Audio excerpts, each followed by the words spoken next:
In the silent corridors of royal tradition, where legacy is guarded with relentless discretion and every step is weighed against centuries of protocol, one young royal has grown up largely unnoticed by the public eye, Lady Louise Windsor. The daughter of Prince Edward and Sophie, Duchess of Edinburgh, Louise has been shielded more than most from the intense scrutiny that so often surrounds the British royal family. But behind this veil of privacy lies a tale that few have dared to explore, a story layered with emotion, secrecy, physical challenges, privilege, quiet strength, and haunting family memories that echo louder than any tabloid headline. As the cameras of the world chased the antics of Harry and Meghan, and as speculation raged over the future of the monarchy post-Queen Elizabeth, Lady Louise moved silently through it all. And yet, the story of this young woman is far from uneventful.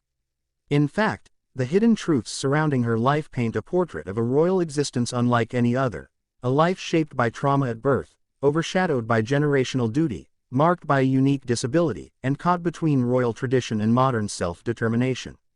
Lady Louise Alice Elizabeth Mary Mountbatten Windsor entered the world on November 8, 2003, under circumstances far more traumatic than most realize. Her premature birth via emergency cesarean section at Frimley Park Hospital not only endangered her life but left her with a condition that would define much of her early childhood, esotropia, a form of strabismus, commonly referred to as crossed eyes. While this condition is often treatable, Louise's early surgeries were unsuccessful, and her struggle with vision became a constant obstacle.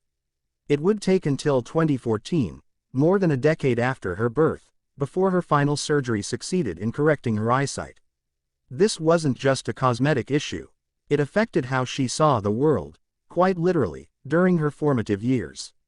Her parents were notably open about this, with Sophie, Duchess of Edinburgh, even sharing that Louise had difficulty seeing properly until she was around 10 years old.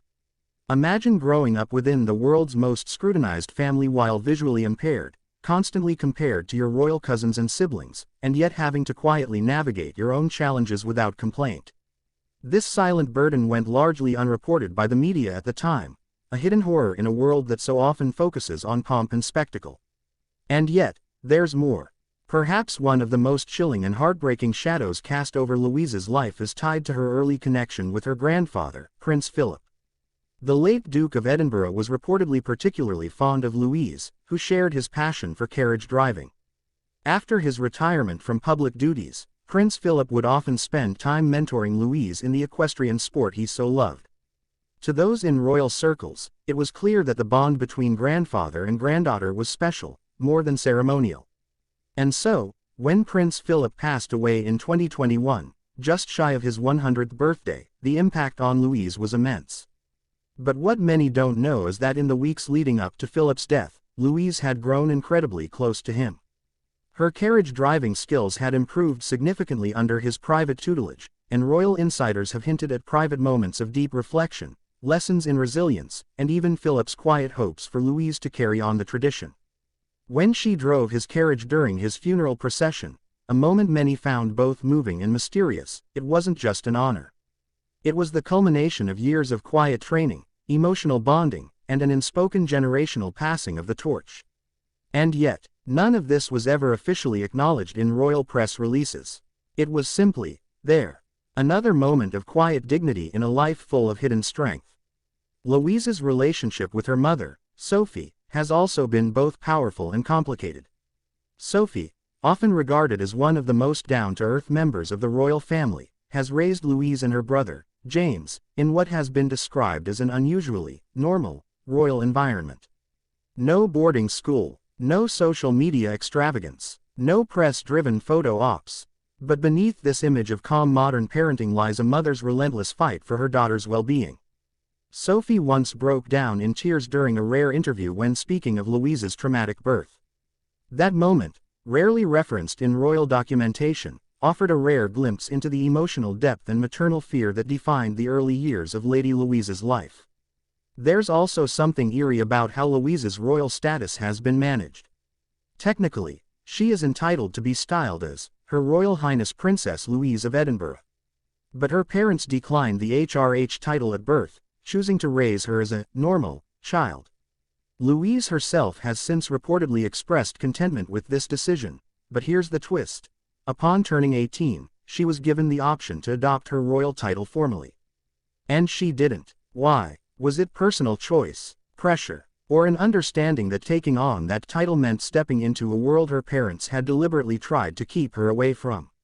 This moment, when she turned 18 in 2021, should have been a turning point, a celebratory moment for a young royal coming into her own.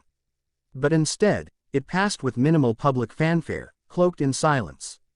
No official royal debut, no splashy interview, no grand appearance, just a quiet birthday at home, attended by family.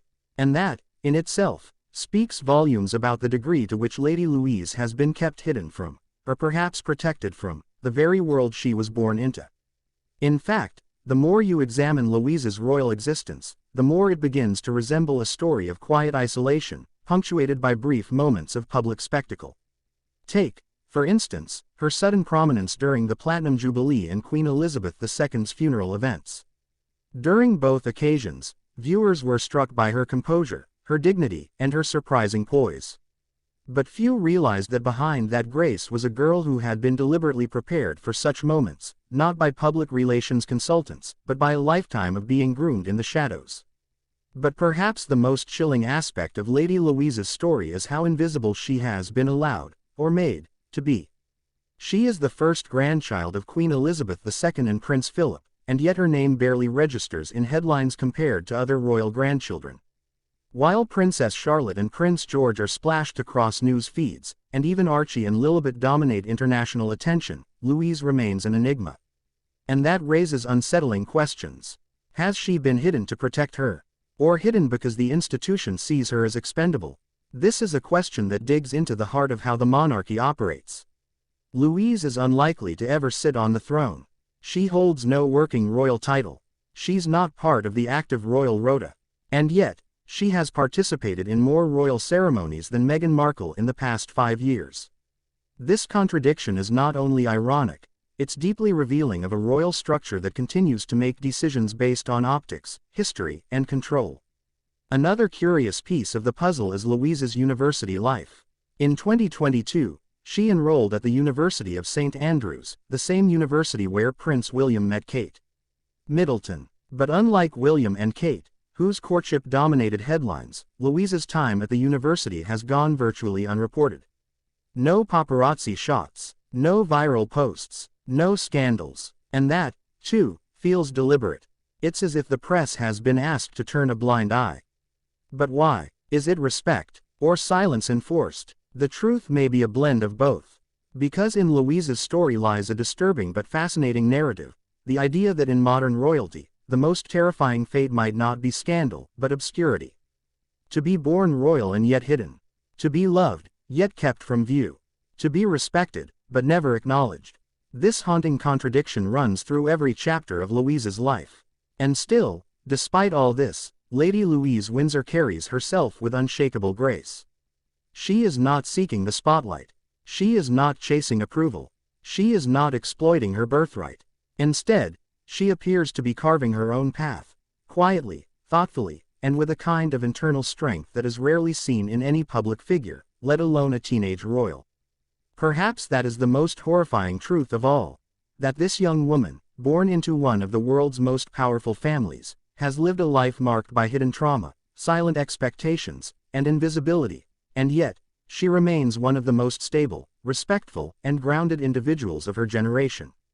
In a world obsessed with fame, exposure, and controversy, Lady Louise Windsor represents a different kind of royalty, one that hides its pain, silences its struggles, and still stands tall. And as the future of the monarchy hangs in the balance, and new generations prepare to step forward, the world may yet turn its gaze to Lady Louise and ask, not why she was hidden, but what we lost by not seeing her sooner. So now we turn to you. After hearing the extraordinary hidden story of Lady Louise Windsor, do you believe she deserves a more public royal role in the future?